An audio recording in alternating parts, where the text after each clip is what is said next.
Coming at number 5, we've got Armaros. Have you ever watched someone fall in love with the idea of something? Like a high schooler going head over heels for their crush without actually knowing all that much about them, let alone actually talking to them? Or maybe someone falling victim to the never meet your heroes cliche where they develop some sort of parasocial relationship with someone and then find out what they're really like. I suppose this kind of thing happens even more than ever with the way people present themselves in online spaces, but it's been happening for ages. There's no avoiding the tragic comic classics when it comes to people and the stories they get caught up in. Although one would think that angels might know better. Enter Armaros. Sounds kind of like amorous, which kind of makes sense as I continue to explain what I'm talking about. This is an angel who is a friend of Enoch. One day Enoch came to hang with Armaros and began to describe what humans are like, their forms, the way they acted and reacted, the things they believed in, the works. And although Armaros had never met a human, he began to fall in love with them, or the idea of them. He, like so many other watchers, decided to descend to Earth in order to be with the humans. Whether this was out of pure love, or lust, or some combination of the two with many other factors, we may never know. But down he went, which was the beginning of the end. Given his name, which means accursed one, he was lost. Armaros' voice was taken from him as well, leaving him unable to pronounce words as he once did. And there he languished, no longer an angel, forced to live beneath the humans that had entranced and tempted him so. He is the angel of undoing and taught many things to the humans. He introduced them to methods used to counter magic users, and in doing so sped up the advancement of corrupt societies. Destruction was wrought through his lessons, and he made it so humans were even more prideful and powerful than before. All because he had heard about humans and dreamt up a version of them in his angelic head. So let this be a lesson to all of you chronically online folks out there. Project a bunch of stuff onto someone you don't know, and you could end up literally being cast out of your home and down into hell. Keep that in mind. Coming in number 4, we've got Tamiel. When a name shows up in multiple popular creepy TV shows, you can probably assume there's some spookiness to its owner. In the case of Tamiel, we can see why almost immediately. Featured in both The Walking Dead and Supernatural, this angel has some star power, and it doesn't stop at star power, he's got some crazy other powers too. He was once an angel up in heaven, of course, with all of the divine providence that comes along with that. However, that wasn't quite enough, and Tamiel made his way down to Earth and eventually to the underworld itself. There he became known as the Angel of the Unseen. Tamiel will take a human and put them into a dreamlike state where they remain for extended periods of time. In this dream, humans will experience their personal idea of heaven. Over thousands of years, this angel would do this to many different humans, often under the guise of another. He took on many different names during this process, slyly hiding his identity from those who may recognize him. The reason for these covert operations is largely unknown, but I'm sure you can fire some guesses down in the comments. It wasn't only dreamy heavens that Tamiel gave to humans though. He also taught them many things considered taboo at the time. Famed for his teachings of astrology, he gave humans the means with which to decode the stars above them and apply their movements to their lives. A little less popular, teaching the wicked strikes of spirits and demons to children. So if your kids are talking about how angels and demons are terrifying and maybe how they'd like to be just like them, you can blame this angel. He's also a teacher of the strikes of the embryo in the womb, and you can figure that one out on your own. So among Christians, he's got a lot of reasons to be unpopular. Overall, this is a very zealous teacher who is handing out knowledge that folks might not be super happy about in the long run. Plus, getting put into a dream coma might be nice for you, but it's probably not ideal for your immortal soul. Huh? Coming in number 3, we've got Penemu. Knowledge is power, that's for sure, but it can also cause plenty of problems, as we can see while looking at literally any point in history. And who can we blame for all of this? Why, Penemu, of course, the fallen scribe, angel of the written word, curer of stupidity in man and revealer of secret wisdom, a Prometheus in a different body. What an angel. It's too bad all these things didn't end up producing a net good for the world, or it could have been wicked. Oh well, you win some, you lose some. Penemu is another fallen angel who was once a watcher. Wanting to provide humans with all sorts of forbidden knowledge, they did just that. Descending to Earth with ink and paper in hand, Penemu taught people how to read and write, and while doing so purged a good deal of stupidity from the world. Unfortunately, the proliferation of written communication created an environment where stupidity could thrive if left unchecked. Should have saw that one coming. If all sorts of skilled and careful writers get together and discuss, new and useful ideas may be born. If essentially everyone on Earth has access to all of these writings and the ability to give their 10 cents, oh boy. So while the intentions were good, the execution wasn't so great. And the fallen angel Penemu doomed us to scrolling endlessly on Twitter, getting into arguments with distant family over Facebook, and of course, reading comments on YouTube. Coming in number 2, we've got the 5 Satans. Okay, this one seems weird to put in a top 5 list, but hear me out. There are 5 fallen angels who are said to have tempted their compatriots into feeling lust and desire towards humans. For this grave infraction, they will forever be known as the 5 Satans. Yekon, Asbiel, Gadriel, Kazday, and the previously mentioned Penemu were all responsible for this. In doing so, they doomed humanity to a horrible flood and split the heavens in twain. The angels who remained on the side of God fought against their brethren who went down to earth, and nothing has ever been the same. Each of the 5 Satans played their part in corrupting and swaying others away from their predetermined path, and in doing so, they truly earned their fallen angel titles. Condemned and sent down to hell, these 5 are full of hatred and temptation. And what a name for that group too, eh? 5 Satans. It's a pretty wicked way to be referred to. And finally at number 1 we've got Cauchemar. And one more for good measure, right? This fallen angel is known as the Angel of the Stars, which sounds lovely, right? And mostly it is. The thing about Cauchemar is that there is a divide as to whether he could be an angel or a demon. Could be a little bit of column A, could be a little bit of column B. Or maybe one and not the other. I don't know. That's what makes this potential demon so spooky. At any moment it could be revealed whether you can trust him or not, whether he has the order of the cosmos in mind while acting. Terrifying in its vagueness, that's for sure. If we're going to assume that Cauchemar did indeed fall though, we can see that he does indeed have control over some 365,000 spirits in the underworld. That's enough to drown really any other army, and we can probably assume that numbers growing by the day. People die and disappear, but their spirits stay in the underworld forever. It's a little darker of a note than I anticipated, but we'll roll with it. Coming in number 5, we've got the House of Death. When you've got a name like that, there's no avoiding paranormal investigators. How deadly do you have to be to earn that kind of title? And as it turns out, quite deadly indeed. There aren't too many people who stay here and avoid ghosts altogether, and some people even end up being attacked. The House of Death has quite the history too, with all sorts of famous individuals, both skeptics and believers, telling tales of terror. It might look like a fairly nondescript home in New York City's Greenwich Village, but this house is anything but boring. After the initial homeowners left it behind, strange things started happening. A famed cyclist ended up hitting a young boy, breaking his leg. Mark Twain moved in, and even after being skeptical of ghosts, experienced all sorts of strange events. Even though he wasn't there very long and didn't enjoy his stay very much, Twain has been rumored to roam the hallways of the House of Death. He's apparently one of the friendlier entities who stick around too. Years later, occupants experienced even more disturbing things, from monstrous moving shadows to terrible, cloyingly sweet scents overpowering all who entered. Rotten food was found upon tables with no explanation,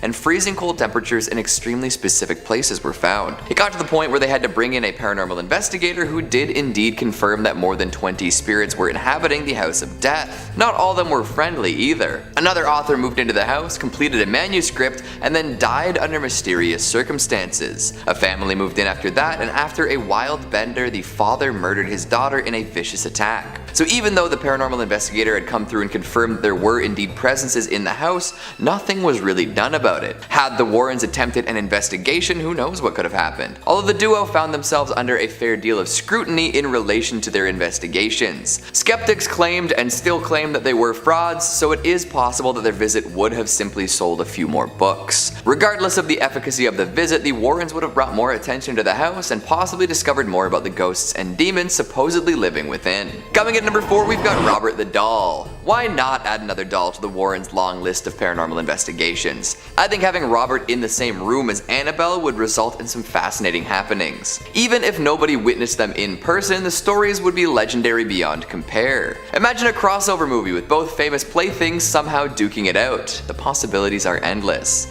Hell, there's even a series of Robert movies. Definitely a cheap cash in on the success of the Annabelle flicks, but what do you expect, right? After making his way across the United States over the course of about 100 years, Robert now sits at the East Martello Museum. Anyone who does not properly respect the doll during a visit will be cursed and suffer a terrible fate. Some perish in car crashes, others have brushes with death. But Robert is said to be pulling the strings in the background the entire time. Holy smokes, right? Even though Robert mostly resides at the museum, regularly rotating to the old post office and custom house, he has been investigated and exhibited by other paranormal enthusiasts. Zach Baggins featured the doll in one of his TV shows, introducing the creepy collectible to all sorts of new people. He didn't seem to have any negative reaction to the demonic toy though, so who knows what was going on. But if Baggins can do it, I doubt the Warrens would have any issues with expecting Robert. In fact, it's pretty surprising they never managed to get their hands on the doll in their days of demonology. It would definitely be interesting to hear their take on the matter. Maybe Robert wasn't a big fan and they didn't want any additional misfortune to befall them. Oh well, I'm still rooting for that Robert-Annabelle crossover. Coming in number 3, we've got Franklin Castle. A lot of haunted houses gain their reputation through mysterious death and misfortune. Franklin Castle has both of these in spades. It also helps that it's known as a castle, arguably the spookiest and most prone to hauntings of all the architectural forms. Classic spooky castle stuff, you get it. In the late 19th century, all sorts of bad stuff went down within the walls of Franklin Castle, and to this day, people claim to see the results. Hans Tiedemann and his family lived there and seemed to be doing quite well. That is, until all 4 of his adolescent children died under mysterious circumstances. Yeah, that's not suspicious at all. Some claim that he hung his daughter and staged it to look like she did it herself. My goodness. His mistress simply disappeared one day as well, adding to the questionable bits and pieces. Could he have been possessed by a demon? Are their spirits demons now? Now, visitors often see mysterious figures floating through the hallways, moving objects around and doing generally ghastly things throughout the castle. There have even been ghostly parties thrown, the Shining style. Whether these ghosts are friendly or frightening is still up in the air. However, we may have learned more about the paranormal residents if the Warrens made a trip to Cleveland. They could reveal all sorts of new details and potentially even upset the ghosts, resulting in some ramped up haunting. Damn. Coming in number 2, we've got Gina. When was the last time you saw a live exorcism? Like, really, it can't be happening that often. And even then, the folks involved are usually just the interested parties, families of the possessed, and those performing the exorcism itself. So what happens when somebody has their exorcism aired on live television? Well, all sorts of craziness, of course. In the early 90s, ABC aired an exorcism live on TV, showing America just what happened when a 16-year-old claims she's possessed by demons. Not 1, but 2 demons. Now, there's a lot of controversy related to this particular case, and I'm sure if the Warrens were involved, that would only increase. But it's a very interesting case study from an era before the internet was intense as it is today. A girl named Gina, who had a rocky upbringing, claimed that she was possessed by 2 demons. One was named Minga, the other Zion. She would often fall into trances where one of these demons would make themselves known, speaking strangely and acting violently. After many visits from holy people, for whatever reason, they decided that Gina's exorcism would be aired on television. This was widely questioned, and many wondered why the church would allow this. Exorcisms are traditionally a private ritual, kept away from prying eyes as often as possible. Of course, this isn't always the case, and there have been plenty of public exorcisms throughout history. Apparently, they wanted the public to see that the devil was real and that the church could provide relief for people who were under his influence. But when this exorcism was aired, a lot of folks saw something other than the devil. They saw a young woman who had experienced in her life and wasn't being provided with the psychiatric support she needed. Exorcism was a very controversial method of helping this girl who may have benefited from therapy, and doing it on such a public stage might have caused additional problems. Of course, the Warrens thrived on public paranormal displays, so they would have fit right into this equation. Would it have been the right choice though? And finally at number 1, we've got the Bell Witch. Try not to piss off your neighbors, because if you make them mad enough, you might find yourself under the influence of a curse. Damn. Somehow the Warrens never seemed to make it out to the location of the Bell Witch's curse. In Adams, Tennessee, there once lived a woman named Katie Batts. After being cheated out of some land by her neighbor, John Bell, she swore she would haunt him for the rest of time. On her deathbed, she confirmed this curse and passed on to the other side. Following this spooky promise, the Bell family found themselves in a difficult situation. They would be attacked by invisible assailants, heard terrifying noises throughout their house, and witnessed chimeric animals visiting their farm. Katie Batts was still sticking around and using her demonic presence to haunt the Bells. Some say you can still feel her influence on the property, which includes a reconstructed cabin and a cave that is said to be just as haunted. Coming in number 5, we've got Ronov. Learning is a lifelong endeavor, correct? The moment you stop learning, you stop living a worthwhile existence. Hopefully nobody feels too called out by that, but I will stand by the statement until I stop learning, which will be when I die. Hopefully Ronov comes for me, because that means I will have lived a long, potentially prosperous life. I say potentially prosperous because nothing is guaranteed, and this demon doesn't seem to particularly care about anything other than old age. Known as the taker of old souls, Ronov will appear near the end of a being's lifespan, whether that be human or not, in order to harvest its soul. Like a wine connoisseur, Ronov knows that things get better with age, and he's more than happy to wait the allotted amount of time. In the meantime, he is a teacher teacher of many things. Maybe the pursuit of knowledge and friendship makes one's old soul even more valuable. Ronov is known for his teachings of rhetoric, or how to be convincing. In fact, a lot of his rhetorical teachings are meant to endear people to their peers,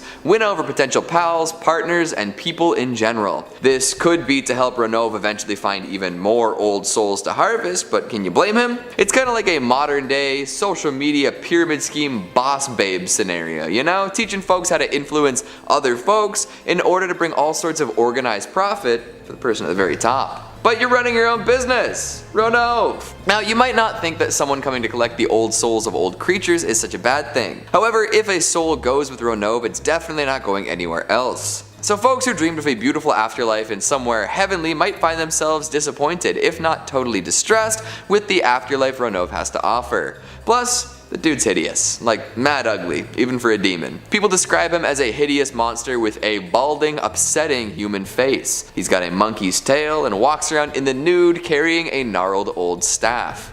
I really hope that's not a euphemism. Yikes. Coming in number 4, we've got AIM. Look around you. Everything's on fire these days, it seems. Temperatures are rising around the globe and nothing seems to be safe from flame.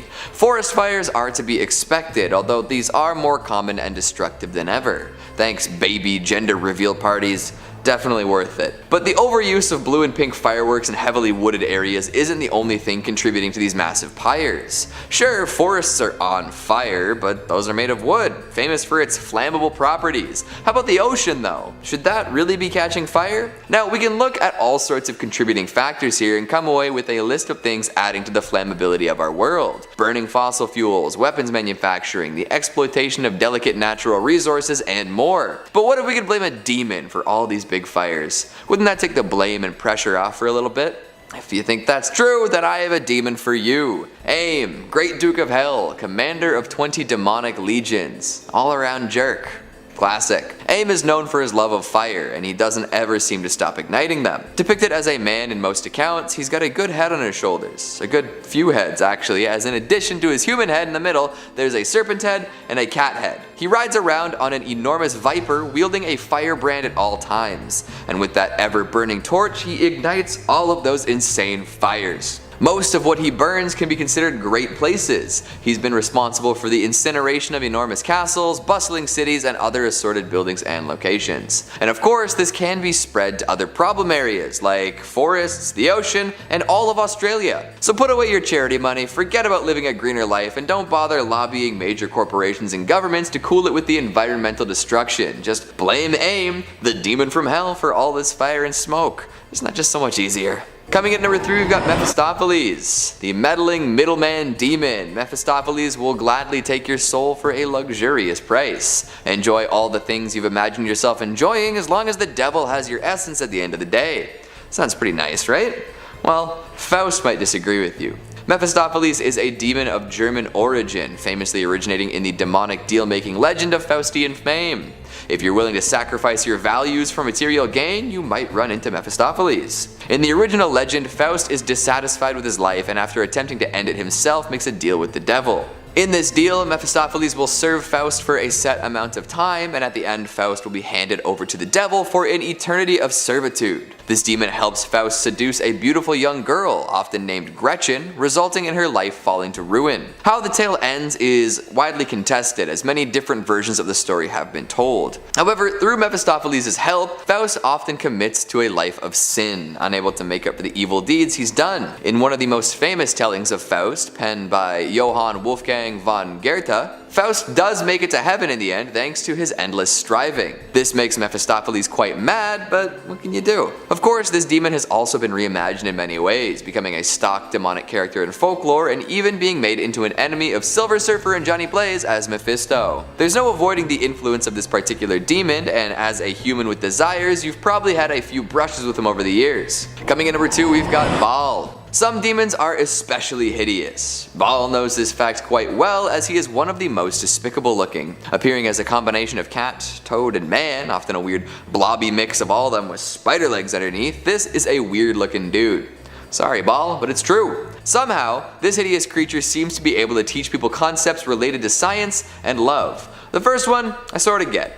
The second one though, Oh, you know what? Maybe the adversity Baal has gone through thanks to his hideousness has made him a wiser, kinder person. He's still a demon though, so take what he teaches with a grain of salt. He commands an indefinite number of legions and could be ranked anywhere from a Duke of Hell to a prince to even a king. He's got a hoarse voice and can also make anyone invisible. So yeah, Baal everyone! And finally at number 1 we've got Ahriman. While this demon might not be immortal in the same way others are, he definitely represents all sorts of negative forces in a way that's all his own. Ahriman is the Zoroastrian primordial deity of evil. It's a pretty heavy title, don't you think? Often called the Druj or the Lie, he's the force that drives anger, greed, envy, and more. Folks spend their entire lives trying to avoid the influence of this demon, oftentimes to no avail. It's hard to stay away from a force that embodies chaos, death, disease, disorder, and confusion. It's just all part of the human experience. There are many legends concerning Ahriman, from the creation of many diseases, to the invention of other demons meant to cause harm to humans, to raising a son to be pure evil. Ahriman is evil incarnate and appears in many tales across many places. He is destined to be eventually overcome by forces of good, but until that happens, things are gonna be pretty rough. Coming in number 5, we've got Pisachus. Out of all the demons created by Brahma, these ones are probably the worst of all. They take the cake, no problem. They take the meat, rotten flesh, bones, and other assorted once living food too.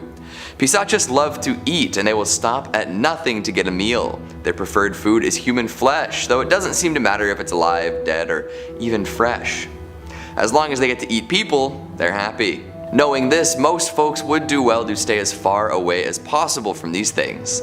Their taste for people meat isn't all that makes them horrifying though. Pisachus have all sorts of dark and doom-ridden abilities, ready to ruin lives at the earliest opportunity. Anywhere there's an abundance of human corpses, you can find one of these demons. Whether that means a graveyard, a charnel house, or the site of a recent massacre. Once they get their fill of corpse meat, they'll go about trying to infect humans who are still alive. They're known for passing on debilitating and deadly diseases to unfortunate victims and even instilling bouts of horrid madness into others. So even if you survive one, the other might get you.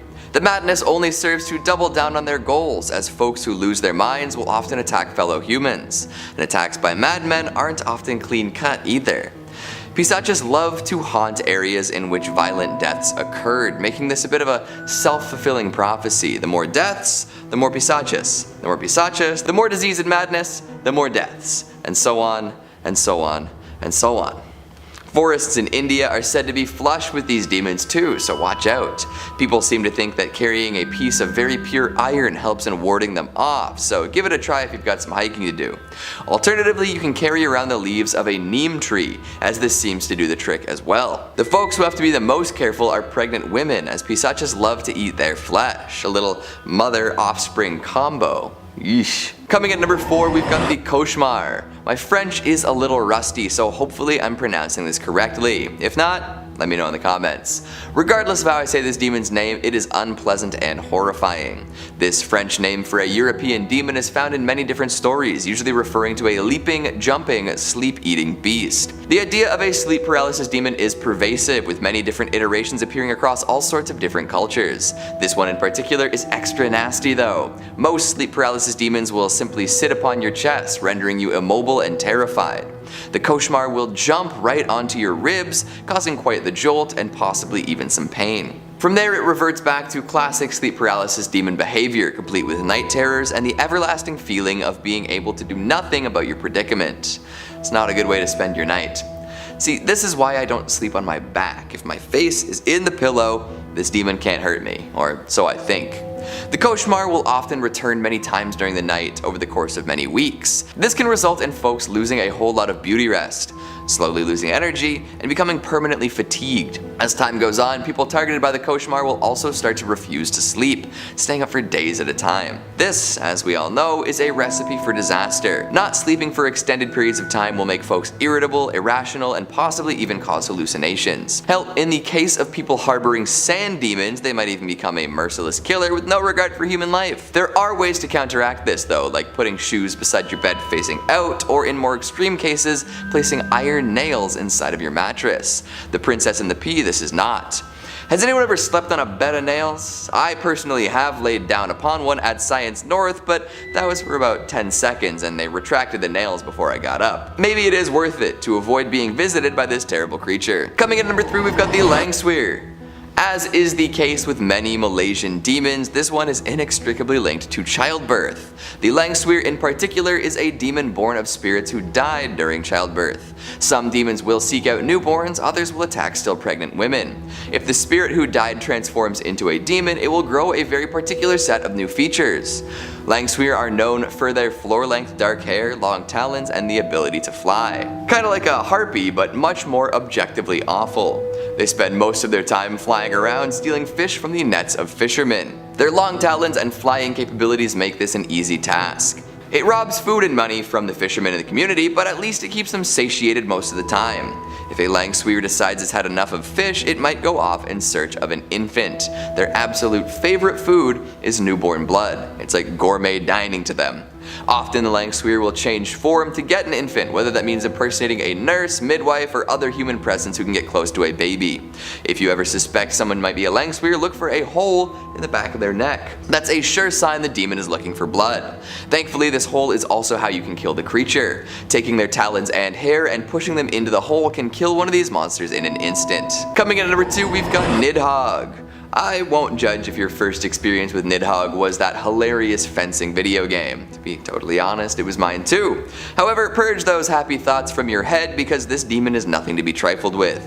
Originating in Norse mythology, this is an enormous serpent who will always be threatening the fate of the world. It's large enough to wrap itself around the entirety of the world and constantly slithers around down there. Its constant consumption of corpses has earned it the title of the Terror of Corpses, which, while very metal, is upsetting the longer you think about it. While consuming all of these bodies, Nidhogg also tends to chomp at the roots of Yggdrasil, the world tree, and when this tree falls, only bad things can follow. And finally at number 1, we've got Namazu. And to cap us off, another underground creature way too large to even picture. The creator of earthquakes, the king of catfish, Namazu. And when I say catfish, I don't mean people lying on their dating profile. I'm talking about an actual whiskered fish that lieth deep in the muck and mire. You're not gonna want this one to latch onto your arm though, not even if you are a redneck noodling legend. This catfish should be left well alone because it's basically as big as a continent.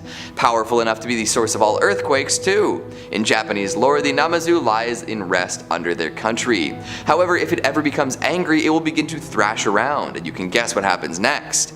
In order to prevent the destruction caused by these rage-fueled tantrums, it's said that a huge stone lays upon its back, which keeps it still. Well, at least until the deity watching over it loses focus, which is bound to happen from time to time. Because of the massive destruction some earthquakes caused in Japan, many started treating them as events meant to rectify some of humanity's sins. This also meant treating this legendary enormous catfish as a god of sorts. A god or a demon? You decide. We're living on the same planet as these demons whether you like it or not, so get used to it already. We'll end up manifesting new ones too, so enjoy. Coming in at number 5, we've got Asog. I'll start with a demon that's like literally intertwined with the earth. We're not even on Earth at this point. Asog is part of it, and that's pretty cool. Well, at least until you realize how horrifying he is and that in all likelihood Asog wants you to die the most painful death possible. Then it gets a little less cool. This demon from Sumerian mythology was born from a union between a sky god and an earth goddess. Somehow a god and a goddess created a horrifying demon. Somebody's gotta have an explanation for that. Maybe goodness cancels itself out at some point? I'm probably looking too deep into the mathematics of it. He somehow partnered with the mountains on the earth to create all sorts of rock monsters who will follow him around as a personal army. These little stony soldiers are super hard to kill, you know, because they're made of rock, and will do Asog's bidding pretty much without question. The rock army is only the beginning too. Asog is associated with all sorts of other horrid things like plague and disease. He can dwell inside people using these powers and will often wear human skins like clothing to further his own plans. And even if he doesn't choose you specifically as a puppet, he's going to inflict you with some deadly disease. So good luck if you feel like you're getting a head cold. That means a Sog could be near. Also keep an eye out for dead fish in bodies of water. There's a story about a Sog that claims he's so vile and terrible that fish will boil alive in rivers simply from his presence. Born of gods and goddesses, leader of rocky armies, and imbued with the power of disease and death. That is an earthbound demon for the record books. Even if you're confident in your ability to face this demon, he's said to be almost indestructible thanks to that rocky predisposition, so bring lots of explosives. Or maybe just avoid them altogether. Coming in number 4, we've got Vapula. Returning to some Christian demonology, we've got Vapula here. Ever had a friend who suddenly becomes way too paranoid and controlling? Maybe one day they just decided to start being super manipulative, possibly to the point of eroding relationships entirely? Well, they may have been reading the wrong kind of self-help books, or they could have been possessed by Vapula. A great Duke of Hell commanding 36 legions of demons, Vapula has quite a bit of sway in the underworld. However, at one point he did serve in heaven. It's said that Vapula was a soldier under Archangel Ariel before the fall, but now holds a permanent position in hell. However, he's not content to stay deep underground, waiting for the next demonic war. Nah, Vapula's gonna go to the surface and teach humans forbidden knowledge. Hell, he might as well try to corrupt them, right? With a deep knowledge of philosophy, mechanics, and sciences, Vapula would be a bit of a nightmare at any house party. Try holding an inebriated conversation with him that doesn't end up with some long-winded explanation of a theory nobody asked about. But the folks he does sink his claws into tend to also take great interest in said topics. It doesn't stop there though. All of that knowledge tends to make one crafty and possibly even distrustful of those around you. So in sharing his philosophical ideas with unsuspecting humans, he also makes them paranoid that their loved ones and pretty much anyone else around might be working against them. Small-minded wretches who only want to bring them down. He convinced people that they are the smartest and that everyone else is a mindless automaton meant to be taken advantage of or ignored. Uh-oh. So while those possessed by Vapula might find themselves with an IQ boost and some extra problem-solving skills, it's not likely they'll use these things for good. It'll be a whole lot of snooping around and blaming others for things going wrong. I think we all know someone like that. Coming in number 3, we've got Akamana. In a similar vein, here's another demon who likes to lure people away from all things good. Akamana, the tainter of the mind, the destroyer of morals. Fine, upstanding folks beware. This demon wants to make sure you live a life of sin, shame, and regret. Not that you'll know how you got to that point, but hey. This Zoroastrian demon goes by many names, most of which end up translating to mind made evil, which makes a lot of sense considering this demon's whole purpose. It gets into your mind and makes you want to do bad things, like avoiding good altogether. You could work out and then volunteer at the food bank today, but Akamana wants you to watch that new trashy dating show on Netflix while ordering Uber Eats and stalking people on Instagram. I'd say the choice is yours, but when it comes to demonic possession, it's hard to guarantee that. The more Akamana influences people to act in negative ways, the closer he gets to his ultimate goal, seeing evil run rampant. It starts small, little acts of sloth and lust, but if he keeps good out of people's minds, larger scale negativity takes hold. Moral obligations, out the window. It's Akamana's world at this point, we're just living in it. Coming in number 2, we've got Armaros. You'd better stock up on red bars of soap. You're gonna need them where we're going. That's a Christmas story reference for those of you who aren't quite sure about the significance of a leg lamp. Just watch your mouth, alright? Before somebody washes your mouth. Armaros is a demon from the Christian pantheon and presides over 31 legions of demons as a great Duke of Hell. He looks like an old man riding a crocodile and often has a hawk on his hand. Pretty wicked, right? A big thing Armaros is known for is causing earthquakes. That is a wild power in and of itself, but it's not even the one with the widest influence. His big calling card is the ability to teach language, and not just any language, filthy language. This is the demon who decided that humans needed to know how to use profanity. Like the kid in the schoolyard whose dad lets him stay up late and watch 14A movies, he's teaching folks all sorts of bad words. Who knew there was a demon that specialized in that? Apparently those who Armaros possesses let loose insane strings of profanities in all sorts of different languages. Hell, people who seem to speak in tongues might very well be hosting Armaros. I would recite some of the nastier bits, but then we have to beep it all out, we might miss out on some advertising revenue, so maybe do your own independent research.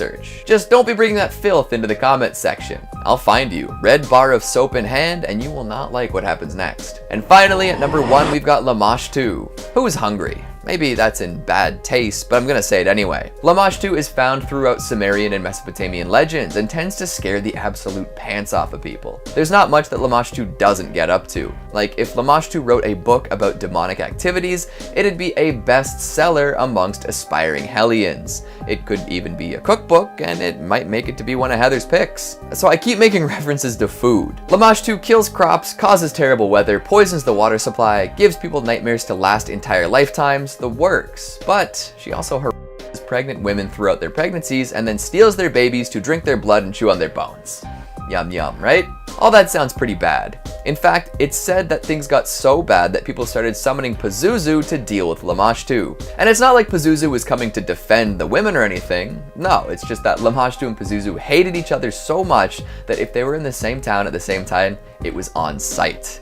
Talk about the lesser of two evils, right? Boy, isn't it nice to know that these kinds of presences supposedly live in the same world as us? They might reside in hell from time to time, but you can be sure that they'll make the trip to Earth quite often. Coming in at number 5, we've got the Shadow Doll. Now, you probably already know all about Annabelle. She's the face of spooky dolls the world over, featured in major Hollywood motion pictures and brought Ed and Lorraine plenty of fame. Appearing as a Raggedy Annie in real life, she can move around when folks aren't looking, write little messages, and cause psychic damage, even attempting to strangle people on occasion. That's a damn scary doll for sure. However, there is another doll that the Warrens held onto over the years, and this one has all sorts of other powers you might want to worry about. I'm talking about the Shadow Doll and its ability to enter people's dreams. This doll isn't just scary because of how it looks, although that does play a big part here. Just look at it, it's awful. That's the kind of face you'd want to build a horror franchise around, not some porcelain monstrosity that in reality should be a goofy little toy. But that's just the visual appeal, or lack of appeal. The Shadow Doll can haunt people in their sleep and even causes folks to perish overnight. How does this happen? Well, it's said that anyone who looks at the doll is at risk of being cursed, which is pretty powerful to be honest. A lot of cursed objects require you to pick them up, wear them, or insult them in some way before you're at their mercy. The Shadow Doll just needs your brain to register that you've seen it, and it could be game over. It's not explained how it makes this happen, but if you can see it, it can get you. Sheesh. To make matters worse, this dream invasion isn't limited to those who witness the Shadow Doll in person. Even seeing a picture of this fiend is enough to send you to the Shadow Realm. And unlike after a jolly game of duel monsters, there's no real way to return. You might be wondering what being visited by the Shadow Doll is like. It's said that this doll will appear in your dreams as a malevolent presence lurking in the background. Eventually, it will reveal itself to you, and let's just say, seeing it in motion is no bueno. Those who are lucky will survive for a little while. It might not kill you outright, but in some cases, folks don't make it through their first night of Shadow Doll possession. Hopefully these pictures don't cause too many problems. Coming at number 4, sleep paralysis demons. It's likely that these particular creatures have inspired the creation and dissemination of demonic ideas more than anything else. The first person to experience something like this must have absolutely lost their mind. I bet they went around telling everyone who would listen about their terrifying nighttime experience, probably to the tune of shock and horror. When you wake up in the middle of the night to an intense pressure on your chest and realize you can't move, you're gonna freak out. Add in the potential dream state sticking around, bringing a hallucinatory demon to the table, and you'll never want to sleep again. Goodness gracious, sleep paralysis is horrifying. There are plenty of scientific explanations behind the phenomenon, but none really dissuade folks from being terrified of it happening to them. And again, depending on the person who's seeing these things, we could end up with a lot of different demonic imagery. Everyone's brain works a little differently, so what's scary to one person might not be so spooky to another. But the more this happens, the more folks will relay their tales, and the more ideas of demons will be floating around in the world. Look from culture to culture and you'll see a wide variety of these presences in folklore. In Brazil, there's the pisadeira, an old woman who climbs onto roofs and looks through windows to seek victims. If you go to bed with a full stomach, it's likely that you're going to end up being visited by her. Then there's the Japanese kanashibari, named to imply that the demons fasten you down with metal. Ouch. Western tales describe shadow people who just barely take form and move through the dark, only really able to be seen through peripheral vision. A lot of people say that lucid dreaming will also influence one's ability to be visited by one of these demons. It's hard to trace the exact origin of the sleep paralysis demon, and explaining sleep paralysis is a mess in and of itself. Oh me, oh my. Coming in at number 3, we've got the Alp, not the mountain, and don't mix it up with the cat-eating alien either. This creature originates from German folklore and can cause you all sorts of headaches. Some liken it to a vampire, others to demons like the incubus. It will visit people at night and sit on their bodies, although they do not attempt to initiate sexual acts like incubi incubi and succubi. If the person doesn't wake up, the alp will often hop into their dreams and control what they see. It's not common for them to give people good dreams either. Nightmares, end to end. Now, the dream visits and nightmare manipulation are only part of what makes an alp scary and annoying. It also drinks blood from people's nipples and plays all sorts of heinous pranks. Spoiling milk, rediapering babies, tying up horses' tails into knots, the works. These little gremlins are the worst. And they can shapeshift too. What a bag of fun they are. Coming in at number 2, we've got the Bot. Vengeful demons are absolutely terrible, eh? They just cause problem after problem and they don't ever give up. They've got vengeance to claim. The Bot is a vengeful demon found in Ilocanco folklore, also known as the Bagungot in Tagalong tales. It appears as an ancient, enormous, morbidly obese female tree spirit. If someone fells the tree that they live in, they will follow the wood around wherever it goes. This is especially true if the wood is used in the building of a house. In that case, the Bot will haunt whoever lives in that abode for as long as they remain. Hell, sometimes it'll even follow the person who cut the tree down regardless of where the wood ends up. But in the case of a home with a Bot branch inside of it, the demon will reside inside of that piece of their tree and refuse to let the residents get near it. If someone sleeps close to the tree part, they will have horrifying, suffocating dreams full of monsters and ruin. They've been known to kill people in this way, invading their dream space and squeezing the oxygen right out of them. However, there is a way to shake this. It's said that if you bite your thumb and wiggle your toes, you might wake yourself up from the dream, therefore avoiding death. However, you definitely can't go back to sleep in that area because the demon will be ready to pounce once more. And at number 1, we've got Freddy Krueger, Mr. Dream Demon himself, the Nightmare on Elm Street. A major reason folks can't wear red and green striped shirts without looking a little creepy anymore. What a legend. The United States didn't have much in terms of dream invading legends for a while there, but when Freddy showed up, that changed quick. After being burned to death for committing heinous crimes, Freddy returned as an incorporeal being. He would decipher their worst fears and use that information against them in their dreams. Freddy gets creative when he kills, too, employing all sorts of strange, specific, and abstract ideas to end the lives of those unfortunate enough to cross him. Now, Freddy is a fictional creation, a very popular, famous fictional creation, but totally made up nonetheless. But like all classic tales of demons, he made his way into the culture at large and cannot be ignored. I'm not gonna go ahead and say that Freddy Krueger is real and will kill you, but he's so well known, so pervasive throughout the modern horror sphere, I wouldn't be surprised if he one day got dreamed into reality. Just like a curse, demons thrive on negative human energy, and people have a way of making terrible things happen without really meaning to. So while you think of your favorite Freddy dream moment, be careful not to think too hard about it. You don't want something like that manifesting. I'd say sweet dreams, but it isn't too likely after what we just talked about. Maybe sleep sweet, but even that's pushing it. Only real demon fans will get that reference. Starting off this countdown, we have the Night Hag. The Night Hag, or the Old Hag, is probably one of the most well-known demons or entities associated with sleep paralysis. Canadian and American folklore describe the Night Hag as being a negative, dark shadow figure of an old woman. In the middle of the night, she will sit on the chest of her victim. The person is then forced to lay there unable to move until the old hag decides she's had enough fun tormenting her victim. In other cultures, it's believed that the hag is a demon that is summoned by black magic. It is then sent to people who have wronged another. When the night hag greets them in their sleep, they just lay there reflecting on their sins. Whereas other people believe that these demons are latched onto specific homes, and they will terrorize any of the guests that live there and feed off of their energy. Either way, all of the stories surrounding the old hag are terrifying. Moving on to number 4, we have the Samatuadori. Chances are I pronounced that wrong, please don't come for me in the comments. But also, if you're liking this video so far, then why don't you smash that like button because it really helps us out. Anyways, in Sardinia, there's an old legend about a demonic sleep paralysis being called Samatuadori. It preys on sleeping victims, suffocates them, and even sometimes rips their skin with its nails. He also has complete control over his victims' dreams. In fact, in some parts of the island, it's said that this demon wears 7 red caps on his head. If the victim can manage to resist the pain and steal one of his caps, then he will find hidden treasure as a reward. Now, the name itself means the one who silences, which is fitting because he can cause suffocation, and you'll be laying there trying to scream or speak, but you won't be able to.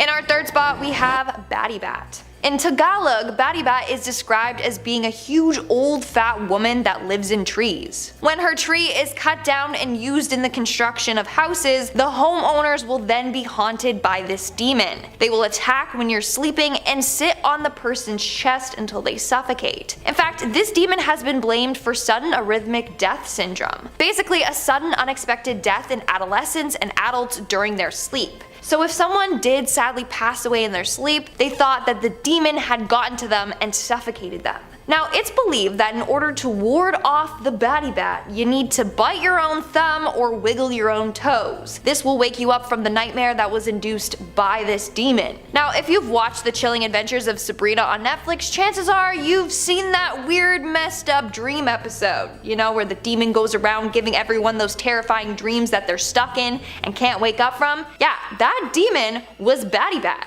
although they didn't make her as plump as she normally is depicted as. Moving on to number 2, we have Incubus. The incubus is a male demon that preys on young women in their sleep. He visits them in their dreams and tries to engage in sexual activity with them. One of his goals is to impregnate the women, who then will give birth to its demon baby. It's really messed up. So it will hop on top of its victim and hold them down while they try to do sexual things with them. But here's the thing. According to a number of cultures and folklore, it's believed that if you interact with the incubus demon too often, then it can make you ill or even kill you. Real people have apparently also encountered this demon. One lady shared the time that she fell asleep and started to feel someone kissing her lips. When she opened her eyes, she saw this blurry silhouette of a demon on her. No matter what she did, she couldn't get this demon off of her. She believes that that was her encounter with the incubus demon. So the word incubus comes from the Latin incubus, meaning nightmare, and incubare, meaning to lie upon or weigh upon. In fact, sleep paralysis is widely considered to be the work of the incubus and succubus demons. One of the earliest mentions of incubus comes from Mesopotamia, but under the name Lilu. During the night, Lilu would disturb and seduce women in their sleep. Additionally, in Scandinavian folklore, they believe that Mara, who I may be talking about soon, is related to the incubi and succubi. Another fun fact, apparently researchers found that over 1 in 10 people will experience the incubus phenomenon sometime in their lifetime. Students especially have a 41% chance of encountering this nighttime demon, probably from the stress school puts them under. So if you haven't been visited by this one yet in your sleep, you better watch out. It could be coming for you. And in our number 1 spot today we have Mara. In Old Norse, Mara is a demon that would sneak into people's rooms at night and sit down on their bodies. By doing so, it would plague their mind with bad dreams. Mara was also sometimes referred to as Mora or mares, which comes from the word nightmares. Whoever gets visited by this demon would wake up unable to move with this heavy feeling in their chest from Mara resting on them. It was also believed that witches could send Mara to anyone they wanted to torment. According to one story, a Norwegian king was sent one night and the demon crushed his legs and then proceeded to press down on his head and kill him. The first written record of this demon was in the 13th century, but it's believed that it's considerably older. In Slav mythology, Mara is a dark spirit that takes form as a beautiful woman who preys on men. She is known to torture them and then suck the life out of them. Now, there are a number of things people believed would prevent Mara from visiting them in their sleep, like plugging the keyholes in their doors. It's thought that this demon would sneak in through the keyholes, so by blocking them, it would block the demon from coming in. In German folklore, they used to repeat a prayer before bed to try and ward her off. Translated into English, it goes as so: "Here I am, lying down to sleep. No nightmare shall plague me, until they have swam through all the waters that flow upon the earth, and counted all stars that appear in the skies. Thus help me God Father, Son, and Holy Ghost. Amen." Coming in at number 5 we have Belphegor. In Christian demonology, Belphegor is a bit of an interesting character. According to Peter Binsfield's classification of demons, he's the chief of demon of the deadly sin sloth. This lazy demon uses his sluggish nature to tempt people into greediness and selfishness. When summoned, this demon is said to grant riches, the power of discovery and profitable invention. St. Thomas Aquinas pushed this deadly sin further and felt that sloth was the root of many evils, including ignorance. This fearsome demon, sometimes known as Hell's ambassador, has taken on many different forms throughout history and in various ideologies. In some schools of thought, Belphegor is considered one of the 7 princes of hell. Alongside him are Lucifer, Beelzebub, Mammon, Leviathan, Asmodeus, and Satan. Most commonly, Belphegor is depicted as a horned beast with a long beard and sharp pointed nails. He's often associated with masculine symbols that are phallic in nature, if you catch my drift. Conversely, he sometimes appears as a young girl or a beautiful naked woman. Perhaps the most disturbing legend attached to the demon, also referred to as the Lord of the Openings, is his very unusual sacrificial preferences. Not to kink shame, but apparently he prefers his sacrifices in the form of excrements. Coming in at number 4 is Furfur, a great Earl of Jinistan and the ruler of 29 legions of demons. According to the Lesser Key of Solomon, a grimoire in demonology, Furfur is the 34th of the 72 spirits of Solomon and a compulsive liar. The only way to get the truth out of this mischievous demon is by entering him into a magic triangle, and he'll truthfully answer your questions. His voice is hoarse and will deliver divine truths while summoned into a triangle. Outside of it, you cannot trust anything he speaks, should he decide to speak at all. He's very powerful and known for creating massive storms with thunder and lightning, raising great winds and creating big blasts. Furfur is actually covered in fur, appearing as a winged stag with great antlers and a flaming tail. In some depictions, he appears as a man or an angel when compelled to enter a magic triangle. His name directly translates to brand in Latin, however it's likely that his name is corruption of Furcifer. It sounds a lot like the name Lucifer, but it's just the Latin word for scoundrel. Furcifer, what a name. In at number 3 we have Mammon. This demon is so bad his name has become another word for money, greed, or any entity that promises wealth in the New Testament. It's a pretty fitting reputation considering he's the prince of hell that represents greed according to Peter Binsfield. Did I mention he's also a fallen angel? Apparently he was more interested in heaven's golden pavement than serving God. His greatest skill is his ability to influence the human mind. Mammon's greed is so strong that it's said even the most innocent of people can be corrupted by his power. His grip holds them to the point of obsession, where all they can think about and focus on is the treasures he's dangling in front of them. Because of his ability, Mammon is considered a demon capable of enslaving people. We see Mammon in the New Testament during the Gospel according to Matthew, one of Jesus' disciples. He denounces Mammon, drawing a line between the demon of greed and God, saying, I quote, "Ye cannot serve God and Mammon." In some readings, Mammon is considered to be the son of Lucifer himself. Saint Gregory of Nyssa, a bishop of the Roman Catholic Church, even went as far as saying Mammon and Beelzebub are one in the same. Considering that Beelzebub is regarded as one of the worst demons of all time, it's safe to say that Mammon is not a demon you want to mess with. Coming in at number 2 we have Belial. The name Belial is used for Satan himself at one point in the Bible, so I think that speaks to how horrific this demon is. In the New Testament from Corinthians it reads, I quote, "What harmony is there between Christ and Belial? Or what does a believer have in common with an unbeliever?" This is a clear reference to good versus evil or God versus Satan. More commonly, Belial is used as the personification of wickedness and even means wicked or worthless in Hebrew. In the Old Testament, the word Belial is used quite a few times, but never referencing a specific being. However, there is mention of children of Belial, daughter of Belial, and man of Belial, so it could be argued that Belial is a being of some sort. Belial makes an appearance in the Book of Resurrection of Jesus Christ by Bartholomew the Apostle, a pseudonymous work of the New Testament Apocrypha. He can be seen along with 666 fallen angels when Jesus commands Michael to show hell to the disciples. In other readings, Belial is a prince of Jinistan and he commands 80 legions of demons. And finally, in at number 1 we have Asmodeus. Also known as the King of Demons in the Deuterocanonical Book of Tobit, like Mammon and Belphegor, Asmodeus is a prince of hell and included in Peter Binsfield's classification of demons as the personification of lust. His wickedness is undeniable, as is his talent for spreading lust among people from all walks of life. Most scholars agree that his origin comes from the demon Ashmedeva from Zoroastrianism, which Jewish and Christian faith molded into Asmodeus.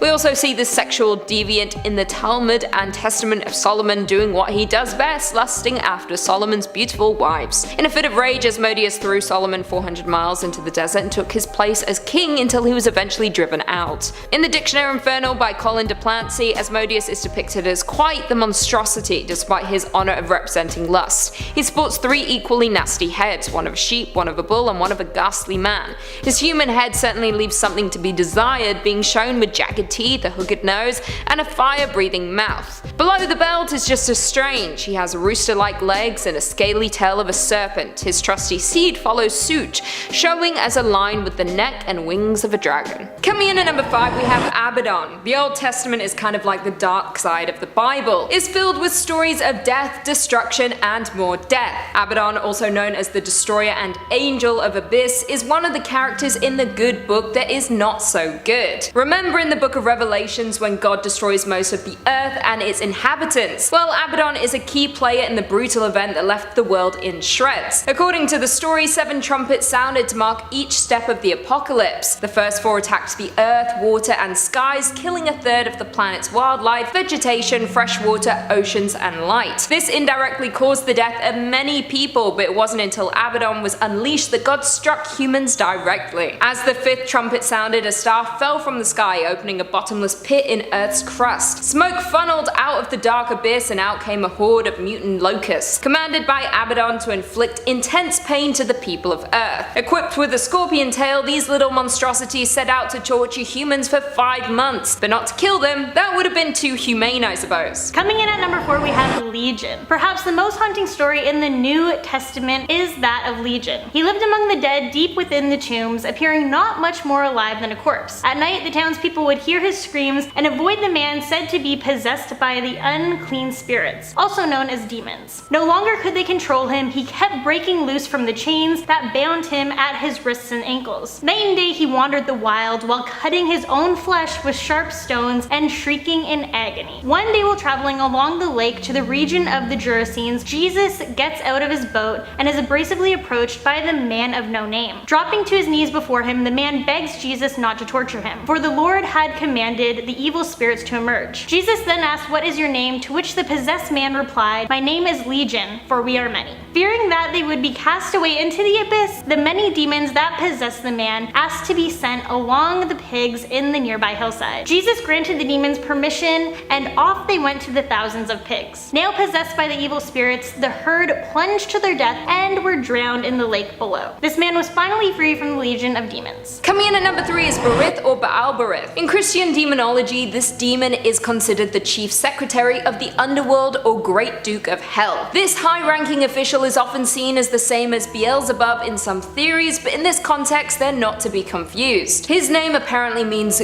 God of the Covenant, so if any demons in hell need paperwork signed, Berith is the guy to get the job done. He's often depicted as a demonic soldier riding a red horse and sporting a golden crown upon his head. In other grimoires, his skin is also red. This demon is known for manipulating and tempting men to commit heinous acts, like blasphemy and murder. Berith is also said to be one of the demons who possessed a nun in the famous Louviere's exorcism case. Coming in at number 2 we have Adramelech, known as the Fire King. The name Adramelech only appears in the Old Testament twice, but his stories pack a mean punch, especially with children. The first time he's mentioned, he's regarded as the son of the Assyrian king. He ends up murdering his father in cold blood while in the temple worshipping his idol. The worst part is that this story is relatively tame compared to the next time we see the name Adramelech. In the Book of Kings, he's mentioned as being a sun god worshipped by the Sephardites, who were sacrificing in his honor by burning them alive, hence the Fire King nickname. Adramelech is often depicted with the torso of a man, the head of a mule, and the tail of a peacock. Okay, so that doesn't sound as scary as you're expecting a demon to be, but there's something unsettling about his looks. However, in other lore, he's considered Satan's stylist, so he must be doing something right. Another nickname he holds is Chancellor of Hell, which kinda reminds me of Supreme Chancellor Palpatine from Star Wars. Interestingly enough, both villains indirectly cause